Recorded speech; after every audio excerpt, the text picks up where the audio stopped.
بسم الله الرحمن الرحیم.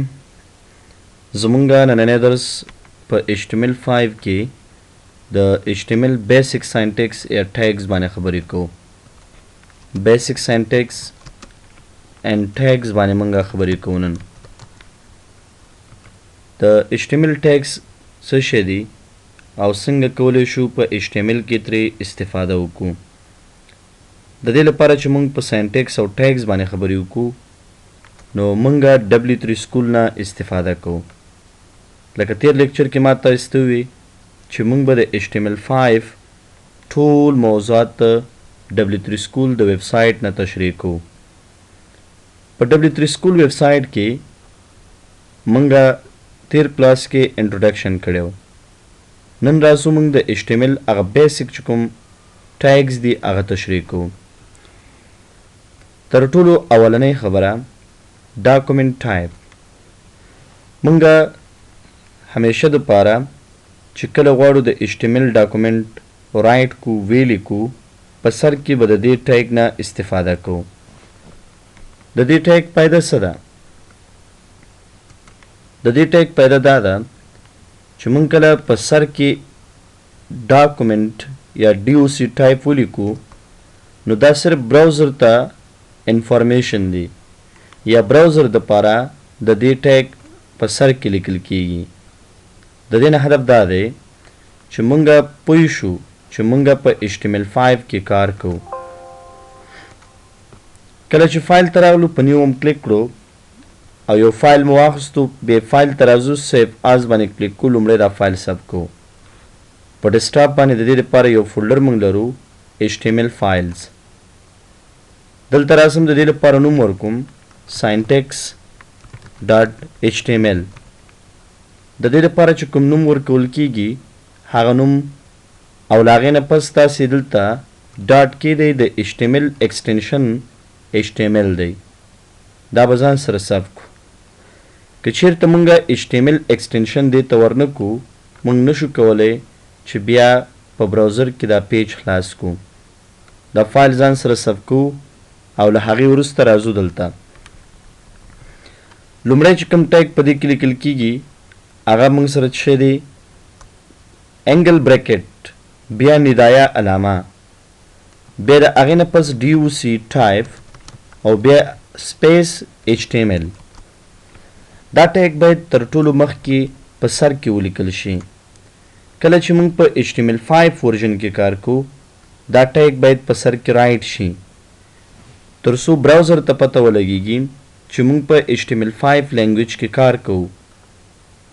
له دې نه وروسته دوهم ټیګ چې دی هغه موږ سره د HTML په نوم باندې دی. HTML کې دوه قسمه ټیګ دي. یو ته موږ سټارټینګ ټیګ وایو، بل ته اینډینګ ټیګ وایو. د HTML د ټیګ نه پس دا ټیګ باید کلوز شي. د دې د کلوز کېدا لپاره باید موږ سلیش کېدو، یعنی HTML موږ سټارټ کوو او HTML بیرته موږ کلوز کوو.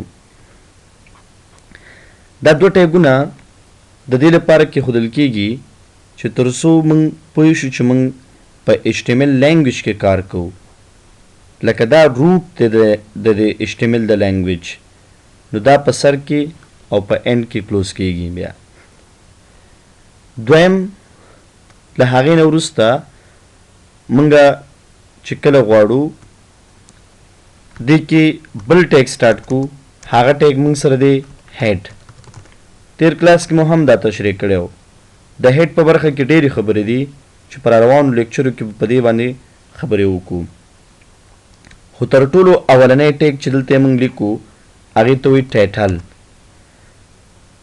د هر ویب سایټ یو ټایټل وي. لکه کله چې موږ یو پیج خلاصو مثال په ډول د دې دلته وګوره HTML بیسیک، یا ځکه مثال یو بل پیج خلاصوم فار ایگزامپل زه لیکم ګوګل، نو ګوره دلته به په سر کې راځي ګوګل، یعنی کومه صفحه چې زه خلاصه کړم د هماغې صفحې نوم دلته راځي. که چېرته موږ غواړو زموږ د ویب سایټ یا زموږ د پیج ټایټل راشي نو هغې لپاره به تاسې هیډ ټیګ الی او بیا به ټایټل ټیګ لیکئ او د دې په منځ کې به تاسو لیکئ خپل ټایټل. مثال زه ټایټل لیکم ZICS ZICS ما یو ټایټل دی، دا ټایټل موږ رائټ کو دلته. که چیرته مثال دا ټایټل تاسې په بل ځای کې لیکئ نو نشئ کولی، یعنې د دې لپاره یوازینۍ ایریا هغه هیډ برخه ده. دوهمه خبره له دې نه وروسته موږ سره ده باډي ټیګ. باډي ټیګ هغه ټیګ دی چې موږ ته په دې براوزر باندې سم ښکاره کیږي. د دې ټولو د ډسپلی کولو لپاره موږ د باډي ټیګ نه استفاده کوو، یعنی راځو موږ دلته په دې ځای کې باډي ټیګ سټارټ کوو او باډي ټیګ بیرته موږ کلوز کوو.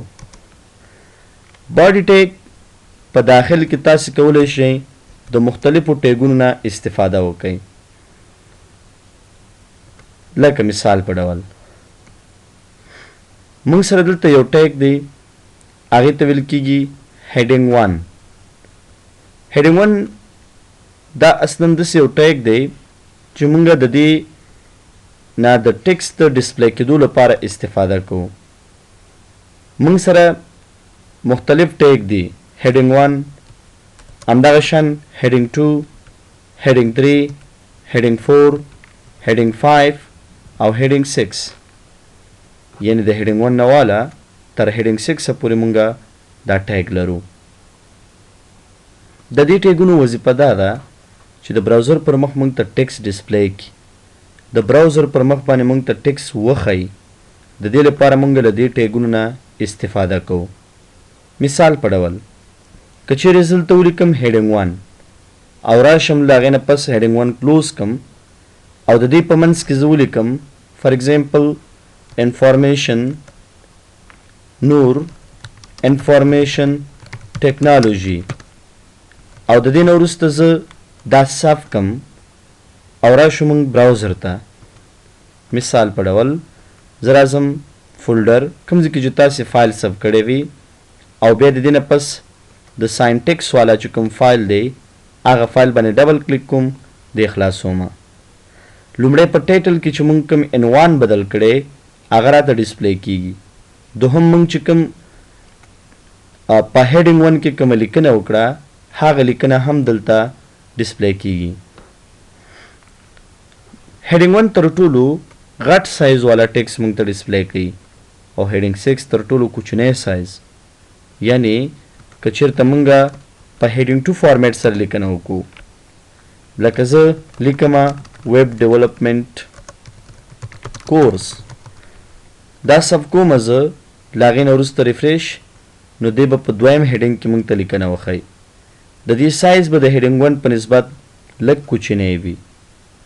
همدغه شان که زه هیډینګ 3 ولیکم او له هغې نه پس زه ولیکم مثال HTML انټروډکشن او دا له ځان سره صاف کم HTML5 انټروډکشن او دې صاف کوم نو دی به تر ټولو کوچنی وي او داسې تر هیډینګ 6 پورې چې څومره هیډینګ دي هغه به د یو بل پسې کوچني سایز کې ډسپلی کیږي.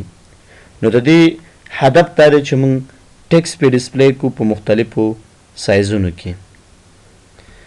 بل موږ سره د پاراګراف ټیګ دی.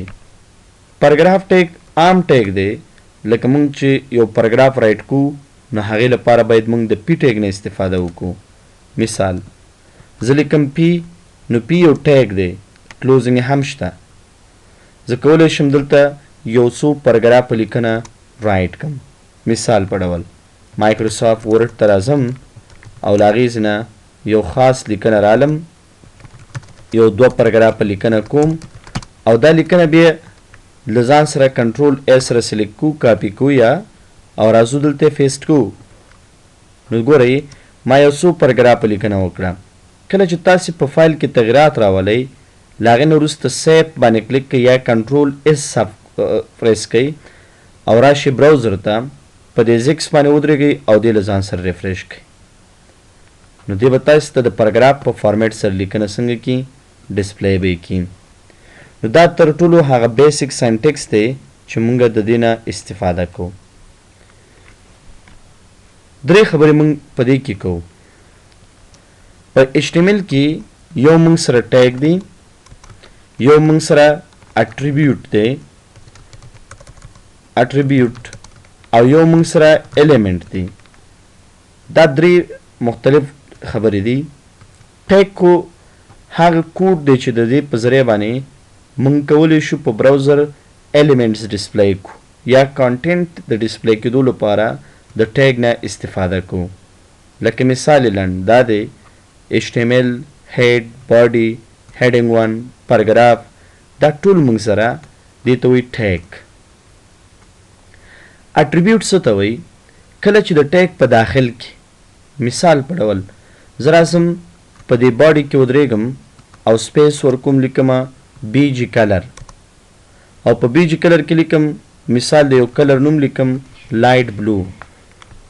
که زه کنټرول اس سره دې صف کم او له هغې نه وروسته راشم په براوزر کې دا ریفریش کم نو دې به موږ ته د دې پیج بیکګراوند بدل کړي.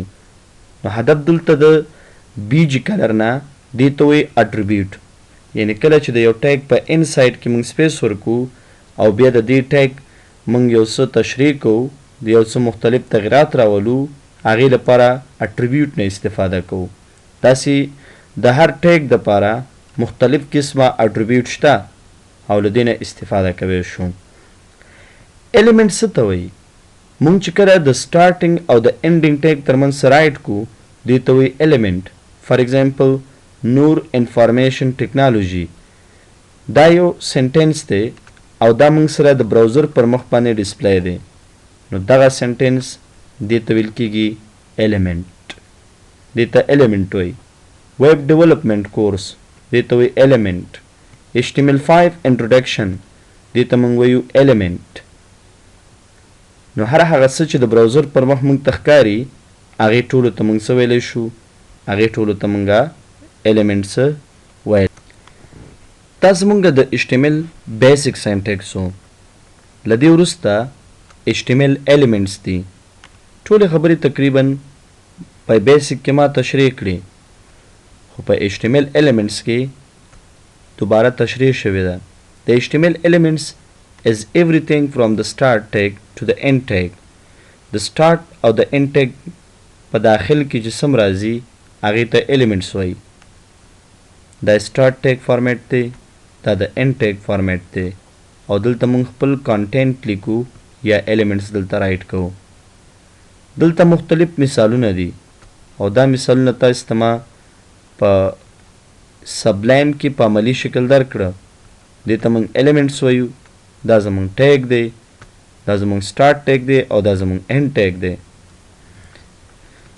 په دې کې یو خبره ده چې کله موږ غواړو یو پاراګراف رایټ کو نو د پاراګراف د رایټ کولو لپاره پی ټیګ موږ استعمالو خو د ټیګ د لیکلو لپاره سټارټ ټیګ او end ټیګ دواړه ضروري دي.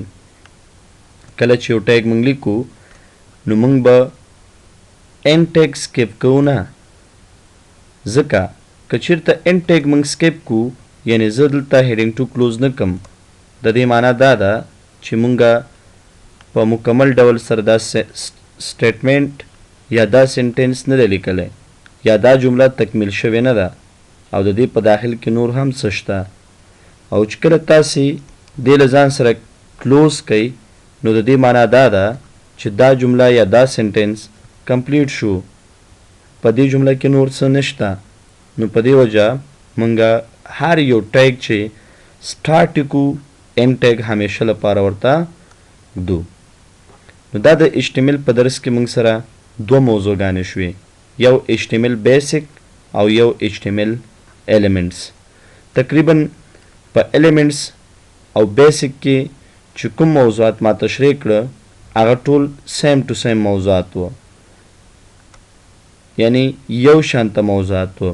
یوه خبره دا چې دا له نوټ په شکل یاد لرئ چې په HTML کې غټ او واړه حروف فرق نه کوي. یعنی که چېرته یو ټیګ په غټو حروفو موږ ولیکو او کلوزینګ یې په وړو حروفو وکړو یا دواړه سټارټ او اینډ یې دواړه په غټو حروفو وي یا په وړو حروفو وي دا هیڅ فرق نه لري. په HTML کې موږ کیس سینسیټیو ورډز نه لرو یعنی د دې ضرورت نشته چې ټول ورډ دې په غټو وي یا ټول ورډ دې هغه موږ سره په وړو حروفو وي. د دې ضرورت په دې کې نشته دی. دا زمونږ د HTML دوهم درسو. پر روان درس کې به مونږ په اټریبیوټ، هیډینګز، پاراګراف باندې خبرې کوو. د الله په امان.